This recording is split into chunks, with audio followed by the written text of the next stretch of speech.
Ayan guys, wala na po yung digital creator ko na Facebook.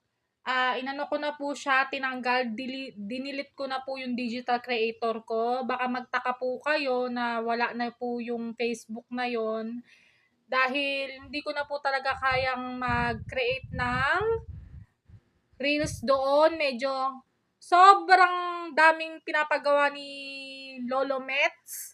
At medyo nahirapan na rin ako doon dahil sobrang busy ko na nga at marami akong ginagawa sa bahay kaya hindi ko na rin po maharap. Sobrang nagpapasalamat po ako sa mga nagsesend sa akin sa mga star doon. And then thank you so much. I love you.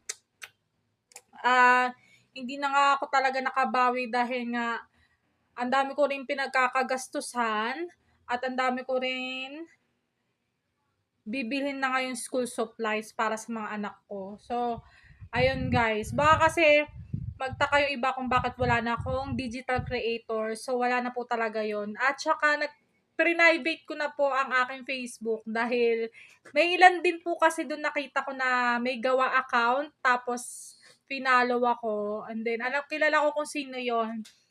Naniniktik lang sa buhay ko. So, ayan guys. Thank you so much po sa mga sumuporta po sa akin, sa aking vlog. At pasensya na po talaga na hindi ko na siya kaya ipagpatuloy. Ayun nga, dahil nga sobrang busy na akong ina.